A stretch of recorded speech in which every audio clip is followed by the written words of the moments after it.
Hi, everybody. Welcome back to Unscripted with Ellen. We're here for episode 2. I can't believe I actually got the first episode out. I think that was the most daunting part, was just getting it started, getting the first episode out. I feel like I already learned a lot. So I'm very excited to continue on. And for episode 2, I thought it might be a good idea to just sort of lay out the backstory, give you the lore, how I got here, and that might just give you a better sense of your host and where this podcast might go. First off, though, I want to start with a little pop culture pick. I watched this week Hunting Wives on Netflix. I don't know if you all have watched this show yet. I binged it in one evening. It has Brittany Snow and Malin Ackerman, and it turns into quite the steamy little lesy film. I don't know if I can categorically call them lesbian. Malin also has a hottie husband, so she can self-define. But anyways, I digress. The scenes between Brittany Snow and Malin Ackerman are chef's kiss. So good. And they're amazing actresses. The whole show was wildly entertaining with lots of twists and turns, and I highly recommend it. Give it a watch. All right, first things first. Let's start at the beginning, sort of before the cameras, before I got into the entertainment industry. I grew up in a little town in Northern California called Placerville. It's this kind of kitschy old mining town. It was really close to where gold was discovered during the gold rush. If you know your American history, this is like a very central part to American history. And I say it's a kitschy town because there's still all kinds of characters who probably think they're in the Wild West that lived there. There's a lot of interesting people. And there's also just strange things about the town. There's weird caves that go back in buildings on Main Street and in various restaurants. And growing up, people would have stories about, I mean, I mean, take this for what you will, but you would hear stories of like lizard people, okay? And Masonic things. Very strange town. It had a lot of quirks. But I grew up having a pretty normal life. My dad worked for the Forest Service. Actually, my mom and dad originally both worked for the Forest Service. They met doing wildland firefighting. My mom was on a hand crew. My dad ran an engine crew. They met, fell in love. Then my mom ran a daycare out of our house when my sister and I were little. And then she was simultaneously going back to school. She got her master's degree in psychology, and she went on to become a school psychologist. So I had normal working folks. We went from being quite poor early on to, when my mom got her government job, we were doing a lot better. I would say we were definitely middle class. But I kind of experienced the gamut of that. And I had a pretty strict upbringing. I was raised in the Lutheran church. My mom was very active. We would go to Sunday school. And later on, I was confirmed in the church. I had to get up and give a speech in front of the church. It was like a pretty integral part of growing up. I don't know. Yeah, it was a pretty magical time. I loved living in Placerville. I still miss it to this day. I am kind of a small town girl at heart, I think. I don't know if you can take that out of me, even though I've lived in LA, not to jump ahead, but I've lived here for 13 years now. But I still feel like I'm a small town girl. And I'll probably wind up when I'm old and gray in a small town again if my dreams come true. But, Hmm. In high school, I was not really popular, but I knew a lot of people. I was kind of a floater. I was in the band, I was in AP classes, but I would sort of not do my homework for the AP classes. I would like test in and then make my teachers really mad because I would like not do my assignments. But, I still was hanging out with the nerds some, hanging out with the band geeks. I played clarinet in the marching band. I had the craziest, like, cowboy marching royal blue outfit I would wear. My sister was also in the band. Freshman year, I came in playing the clarinet. It was her senior year. She played the flute. We were so cool, you guys. We were so cool. But I didn't really hang out with any group in particular. I would hang out sort of with everybody. And since my parents were so strict, I didn't have that many friends. My best girlfriends were these twin girls that we would ride around in their beat up. Oh gosh, what was this old convertible they had?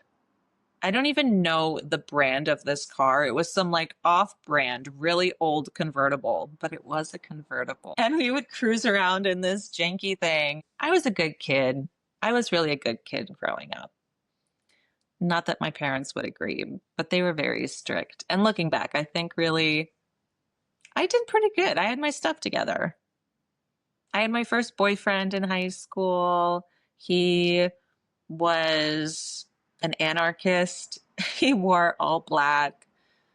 I think when my parents first met him, he had a lip piercing. My parents said I couldn't date till I was 16 years old. And literally on my 16th birthday, I had my first date. He showed up in this beat up Datsun and he had a fresh lip piercing, wore all black. He wasn't goth. I think he would have described himself as industrial, if that makes sense to anyone. He did hang out with a lot of punks, but my parents were really shocked when I had him pick me up on my 16th birthday. That said, he's probably one of the sweetest people I've ever met, was very respectful, kind. So, looks don't mean everything. Can't judge a book by its cover. I want to say I went to community college for a couple years, but I think it was sort of off and on. I wasn't the best student right out of high school. I think I sort of needed a break, or I just didn't know where I was going or what I was doing. We didn't have the money to send me off to a 4-year college, and the 2-year community college, still hanging out with my old friends. I just didn't really feel motivated, really. And then I met my first husband. I've been sort of debating whether I would even go over this portion of my life because it really feels like a whole different lifetime. If it was so long ago, it feels like a blip. But when I was 18, I met someone at a club in Sacramento.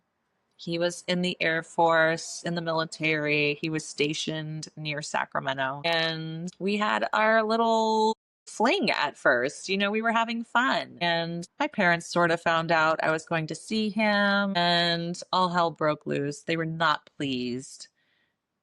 And I think part of that sort of fed into our relationship becoming very serious very fast. I think especially because my mother was very religious, it was more natural for us to just like plan on getting married, which seems so crazy in my mind now to say that. But I do think I felt some religious pressure to sort of get married early on. And I did. I wound up marrying this guy when I was 19. We moved from Sacramento, Placerville, my hometown. I moved to Alabama with him. He got out of active duty, was going into the reserves, and moving back to Alabama, where he was from. And he talked me into moving back there with him.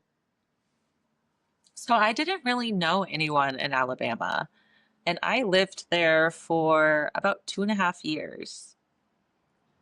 And I think that mainly explains a lot about like the timeline of my life. For many years, I felt like I was trying to catch up on lost time because, as you can guess, that relationship did not work out. I was married from when I was 19 to 20. It lasted a little over a year. Unfortunately, it was an abusive relationship. It started off being emotionally abusive and then it became physically abusive. The year after that divorce, a lot of things came into question for me. I started questioning my religion, all my relationships, what I wanted out of life. Did I really want to be married? What does that mean? All these things that I thought I understood, I suddenly had a new perspective on.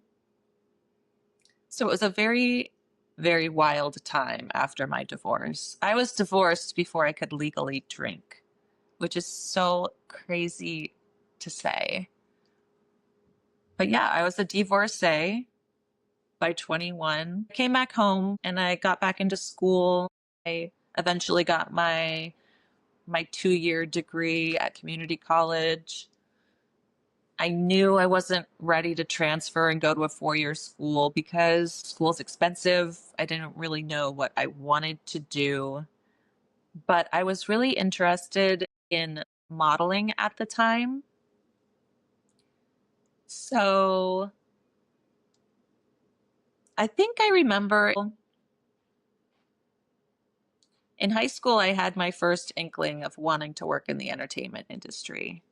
I can remember a girl showing up to my school and she was standing in the hallway and she had a modeling portfolio and people were gathering around her to see her modeling portfolio. And I remember looking over and just thinking it was so cool. She was so beautiful and I wanted to be beautiful. I was kind of a nerd and a tomboy growing up. I played a lot of sports. I was a late bloomer. I think even still, when I was starting as a freshman in high school, I had like really, really, really short hair. People made fun of me. Uh, well, I got made fun of a lot in middle school. And I also met another girl in high school who was really about acting. And her mom was driving her to auditions in San Francisco. And I just sort of saw some people in high school doing entertainment industry things, few and far between as they were, but it really caught my interest. And I can even remember finding a magazine article. It was probably in like, oh my gosh, what were the magazines we had in high school? I think there's one called Jane. Anyways, there was some like 17 magazine or something. And I had found an article where they were talking about Kirsten Dunst's acting career. And I love Kirsten Dunst. And in the article, she mentioned who her acting coach was. And I remember saving that article. I don't know why. I thought maybe I would need that information one day.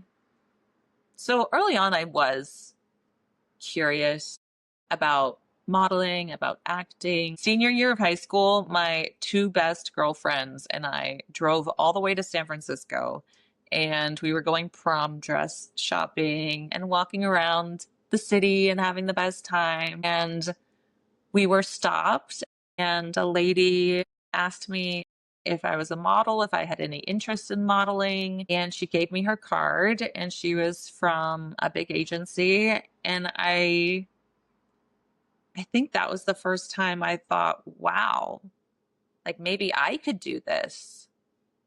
So running into that talent scout in San Francisco was really a bit of an epiphany moment for me that like maybe this was in my wheelhouse because it seemed really cool. Acting and modeling seemed really cool, but I never really thought like I could do it.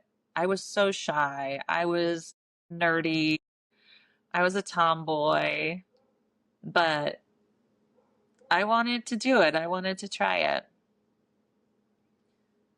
So when I got back from Alabama, that crazy turn in my life. I submitted to an agency in Sacramento near my hometown where I was now living again, Cast Images Talent Agency, and they signed me. And that was my very first agency. And I'm still with them today. Shout out Cast Images. They're so wonderful. I love them so much. They're like family at this point. And after that, I started working in San Francisco. I signed with Ford Models. And then a new wave of craziness entered because I was driving back and forth to San Francisco so often. And the drive from my hometown to San Francisco was 2.5 hours each way minimum. And I had to pay toll fees to get across the Oakland Bridge every time. But I would drive multiple times a week often just to go for a casting. Sometimes I would be waking up at like 3, 4 in the morning to make it to the city for a job that day. The commute was crazy, but it was also at a time when rent in San Francisco was crazy, crazy expensive. It was far too expensive for me to move to SF to try to pursue these interests of mine. But I was able to do it living all the way back in my hometown and just doing this crazy commute into the city. And I did that for years. I did so many drives back and forth, back and forth. And eventually I moved to Sacramento. I was still near my home base, but I wanted to be in more of a city. I wanted some more opportunities, and it was just closer. It cut off about an hour of my drive. So now my commute was an hour and a half, 2 hours each way. It was still a lot, but it was more doable.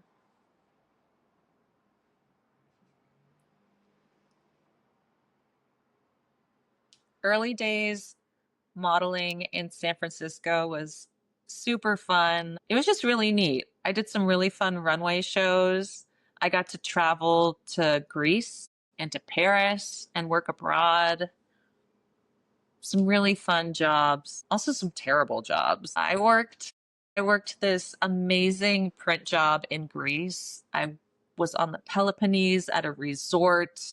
I got put up at this place, the most amazing food. That was the best experience of modeling in Greece. It was a dream. I had a great time. On the flip side, the worst job I booked in Greece was a catalog for a gas station uniform business. So yeah, there's some catalog of me out there where I'm wearing a gas station jumpsuit, multiple gas station jumpsuits. That was an interesting job. But a job is a job. I took it. I wanted to make some money and I took this job, but it was not glamorous. Not every modeling job is glamorous, for sure. My goodness.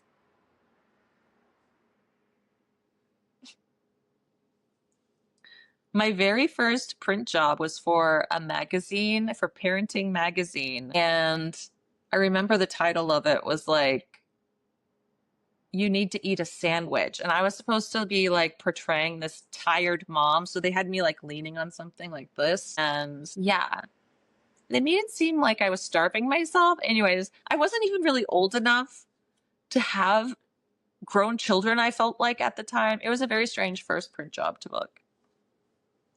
Anyways.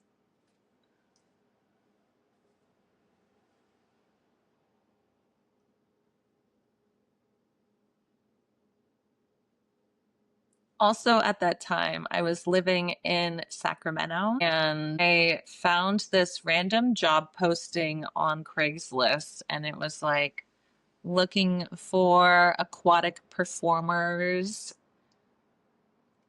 strong swimming skills, modeling experience, dance skills recommended. It was a very, very strange job posting, but I responded to it. I had been on the swim team growing up. I wanted to be a performer. I was working as a model and an actress. So I was like, I need a regular job to help me pay the bills. Let's look into this aquatic performer gig. Come to find out, This is for Dive Bar, this Mermaid bar that was opening in Sacramento. And getting hired for this job was so random. I met the coolest, funniest girls at this job. So Dive Bar is in Sacramento. It's a mermaid bar. I was one of the OG mermaids when they were first opening the place, one of the first ones to get in the tank. And it's 40 feet long and spans on top of the bar. It's a saltwater tank. There's fish in it. And I worked there for 2.5 years, I want to say. I would do about 2 performance swims a night, a shift. And you would basically just dive into this aquarium with fish, and you couldn't really see out of the tank or in the tank, really. You're kind of swimming blind. You could see camera flashes, though, outside the tank and like kind of shadows of people below the tank. And I was a mermaid performer there for a long time until I was ready to move to Los Angeles. But that was a super fun job. Super fun. I think once you're a mermaid, you're always a mermaid. I'm always going to have that kitschiness to me. Like, it just is what it is. You can't get rid of it. I would still rock a mermaid tail at a pool anytime. In fact, I did at my 40th birthday. I brought a mermaid tail to the pool. It's a lot of fun.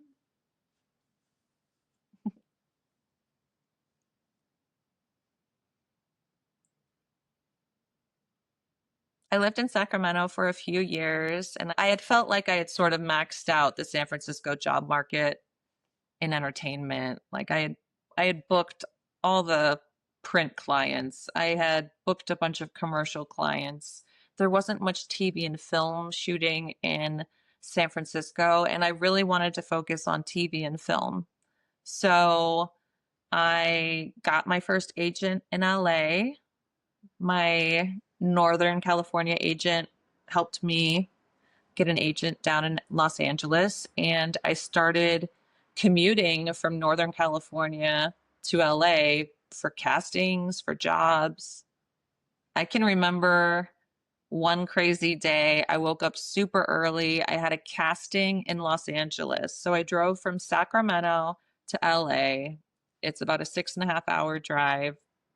Did the casting. I was maybe out of my car for 30 minutes, got back in my car, drove back to Sacramento, another 6.5 hour drive. And then I went to acting class. And I was in acting class for like 3 more hours. Again, I don't know how I did this for years and years on end. I put so many miles on my car, commuting to LA, commuting to San Francisco, just trying to get a foot in, to get started. And I was self-funding all of this. So I had limitations. Like I couldn't just move to San Francisco. I couldn't just move to Los Angeles on a whim. I was really hustling to get started doing this career. And then eventually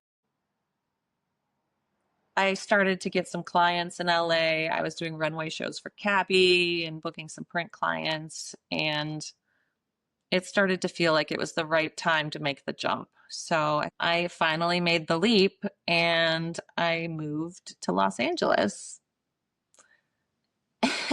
And not everything worked out perfectly moving to LA.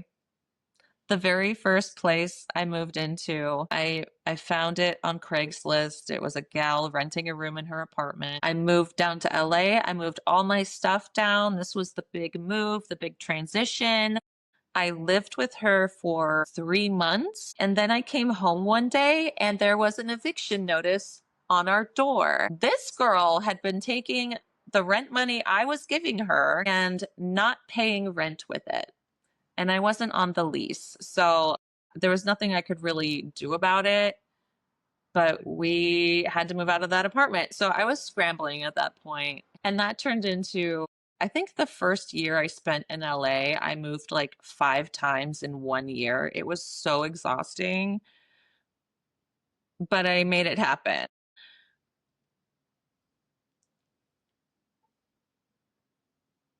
Then, after about a year in LA, I was kind of sick of LA at first. I got here and I was like, this city is terrible. The people here are terrible. Granted, I met like every awful person you could probably meet the first time I moved here. My first year in LA was such a hot mess. Truly.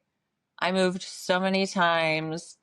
I lived with a club promoter at one point where he was flying models to Vegas on weekends, and we were hanging out with celebrities, Leonardo DiCaprio, all of his buddies, Tobey Maguire. We met the Winklevoss twins. They invited us back to Chateau Marmont. This is my first year in LA. I'm like, is this what people do? I didn't know what to make of it. It all felt sort of crazy to me. So I made it in LA about a year. I thought, this city is toxic. These people are terrible. And I got a modeling contract with Next Models in Miami. And I was like, bye, LA. And I went to Miami. So you have these sort of temporary living situations when you're a model.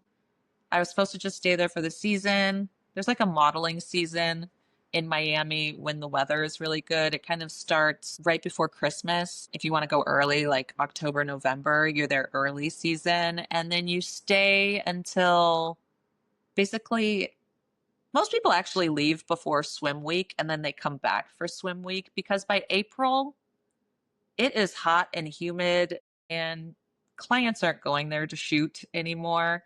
So a lot of models just fly into Miami for the winter basically, and then they fly out in the summer. And that was originally my plan, but I really liked Miami and I wound up making some nice friends there. And my best friend to this day was a gal I met early on in Miami Beach. Still love her to death. And so I decided to stay there. And I made it in Miami about a year, and then the ball sort of dropped. And I had the realization that Miami Beach is LA on harder drugs. Miami Beach was equally as toxic, if not more so. I was lucky I had made friends with some locals early on, but even then, they were making money promoting the nightlife lifestyle, and it just wasn't for me. I got burnt out on Miami as well. And even though I swore I would never go back to LA, I decided to move back to Los Angeles. I wasn't ready to quit modeling and acting, but I was burnt out in Miami and I thought, I'll give LA one more try. So I moved back to LA and now I've been here 13 years. It really stuck the second time. I did many years of improv at UCB. I made a lot of my friends doing improv. I have taken tons of acting classes. I love to hike here. There are some good nature spots in LA. You have to seek them out, but there are some good nature spots, and I have found those over the years. Good hiking spots, my favorite beaches, that sort of thing. So LA has really grown on me. I've really enjoyed leaning into acting and gaining that confidence and experience. I feel like it's taken me a long time to get here. As someone who started off as a model and just doing commercials, getting those script breakdowns for an acting audition, and it's 5, 6, maybe 10 pages long, and maybe you have 2 days to crank it out, to memorize it, to prepare the character. Now, these days, you also have to set up your backdrop and self tape the whole thing, find your reader. It's like a whole process. But now the work is less daunting. I know how to break down a script super fast. My memorization skills are like crazy good at this point. I hardly spend any time memorizing, to be honest. It just sort of sticks in there. I might I might butcher it a few times, but then like in rehearsal, But once I've read through it a couple times, I've learned how to memorize lines pretty well at this point. And thank goodness. Otherwise, I don't think I would still be doing this. But acting is a very hard industry. It's so hard. So often it just feels like you have no control at all over your career or what opportunities come your way. I'm really grateful I leaned into improv and just performing on a stage because sometimes if you're not doing that, if you're not getting auditions regularly, it can start to feel like, am I even an actor? Like, what am I doing here? Why am I living in Los Angeles? So it's really important to me to just try to stay active, try to keep on top of auditioning, creating a podcast. There's also a lot of challenges. The entertainment industry is really struggling right now, and it's hard to ignore that. AI is sort of terrifying when it comes to acting and what that means for the entire industry. There's going to be a lot of people put out of business by AI. VFX workers are already being put out of business. It does scare me being an actor, the future of this industry. It's been very slow for a lot of people for the last year. We made it through the pandemic, then we made it through an actor strike. And since then, actors have really been struggling. A lot of entertainment professionals have really been struggling. There just haven't been productions like there used to be. It's really quiet in LA, really quiet. Maybe we should get into how I started OnlyFans and Playboy, because that was a little bit of a new path.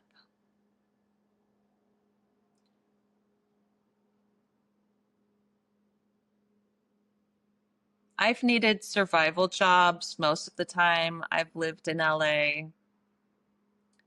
And in 2019, I was working at Lowell Cafe, it was called at the time. I was working at America's first cannabis cafe. I think it later became known as OG Cannabis Cafe. I was a flower server, so I wasn't really waiting tables, but I was serving people marijuana. I was selling them cannabis. That was my job there.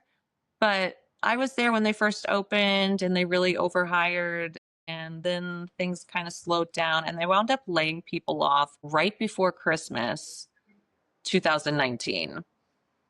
So I was newly unemployed. It was right before Christmas. I was talking to some of my old coworkers at the cafe, and one of them sort of jokingly said, "Well, time to start an OnlyFans."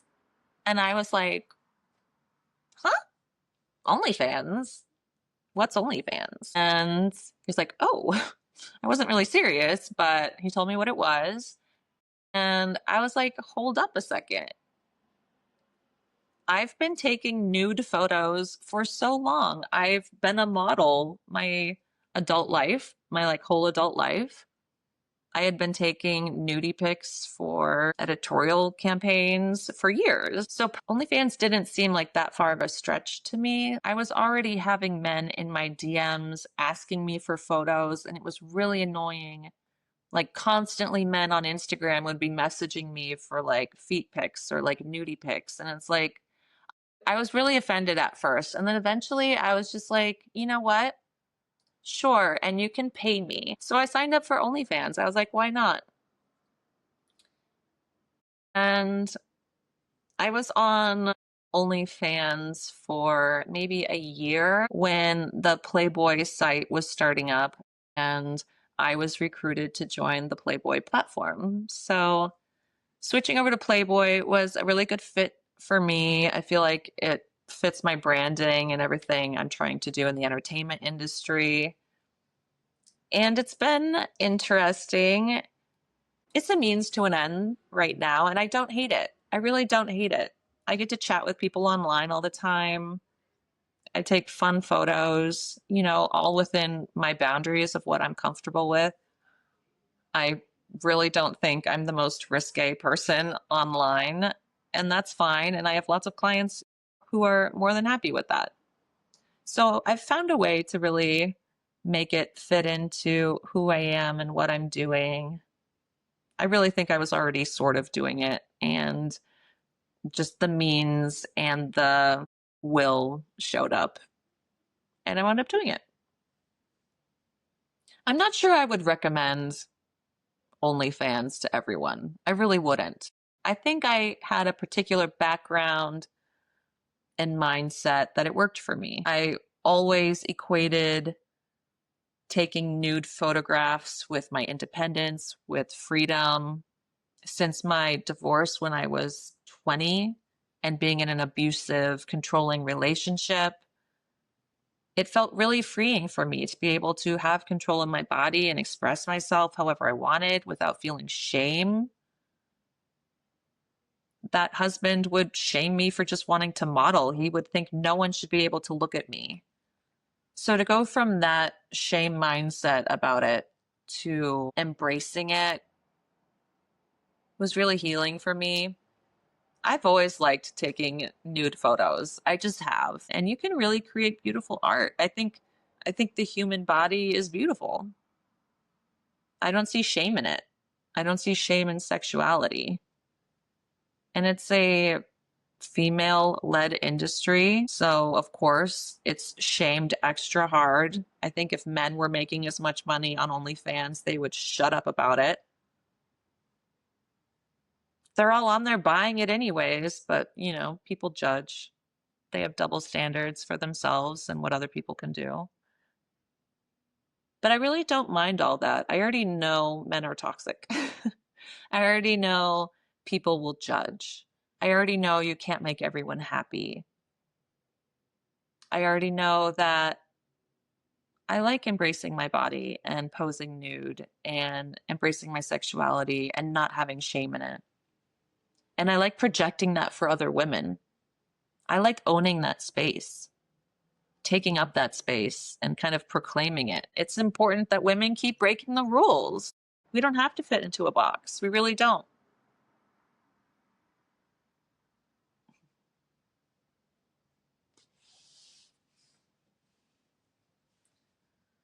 Hmm. But yeah, I don't think OnlyFans is right for everyone. It takes a lot of strength. It does, though. There's a lot of toxicity in the world when it comes to women and sexuality and profiting off of it. I could go into a whole diatribe over porn and who profits off of it versus women creating their own content, owning it, making their own money. So the future for me, it's hard to say what that looks like. I just try to keep busy. I do all my self-tape auditions. I network. I'm always trying to find creative projects and meet people. I'm starting a podcast now just to expand and create something of my own. And in all of that, I'm not really sure what the future holds. So, where do I go from here? It's hard to say. I do like where I'm at. It's a struggle. I still feel like I'm hustling, but I feel a momentum in my hustling and a level of confidence in my work that it took me a really hard time to get. And I don't see myself quitting at this point. This feels like part of who I am. I really feel like an actor, even though my industry is struggling. So I will continue to act. And when it's slow, I'm sure I will do things like work on this podcast or write or just find something else. There's been times I've picked up photography, assistant directing, social media, being an influencer. There's so many ways to be creative. Anyways, I really don't know what else to tell you. For the foreseeable future, I'm in LA, I'm acting. I'm always looking to find new creative outlets. I'm very excited about this podcast. But yeah, I don't have a lot of control over my acting career, so we will see what's to come. I would really like to produce my own short film in the nearish future. That's my next project to tackle, probably. So you'll probably catch me writing a short script here soon. But yeah, I expect I will be expanding on my interests in the entertainment industry and leaning into that. And we'll see what happens.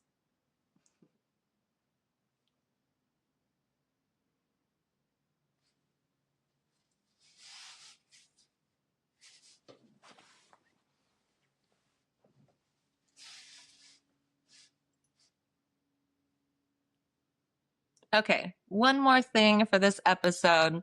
I'm so here for your questions, and I got one question I thought we could answer on this episode. So, the listener question this week is, what is your most icky casting memory? Which I very clearly have one that comes to mind. I had a commercial audition early on in my Los Angeles days. I don't remember what the commercial was for, but I remember there being some kind of dialogue about something smelling like balsam wood. That really stuck in my mind. Something smells like balsam wood. Anyways, I digress. I walk into this callback and I knew that I was going to get paired up with a guy for this casting and that there would be a kiss. I was aware of this.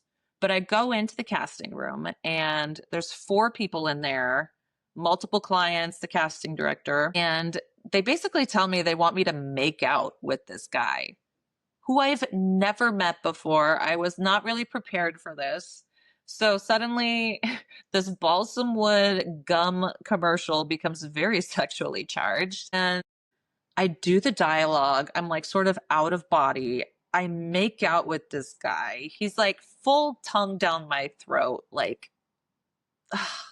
you know, I'm just meeting this guy and having to do this in front of these people. And it was so awkward and embarrassing. And I say, thank you. They say, great job. Thank you. I go to leave the room. The guy is following me. We haven't even left the casting room yet. Like the door is still open and he starts asking me on a date. My scene partner. I was like, never in my life. The whole thing felt so gross and unprofessional. I felt so embarrassed. Here I was being like not only sexualized in the scene, but by my scene partner, and the clients had to hear that. And I had that guy's tongue stuck down my throat. It was just like really the worst casting ever. So that is definitely my most ick casting memory. Thank you for asking. I hope you enjoyed today's episode of Unscripted with Ellen. I shared a lot of details about my life. I'm a little nervous about how you're going to receive it all, but it is what it is. I am who I am, and it's been quite a journey. So now you know. Thank you so much for listening or watching episode 2 of Unscripted with Ellen, listening to my lore, my backstory, how we got here. Thank you so much for your support thus far. Please follow, tag, share, all the things. And I will see you back here for episode 3. See you next week. Bye.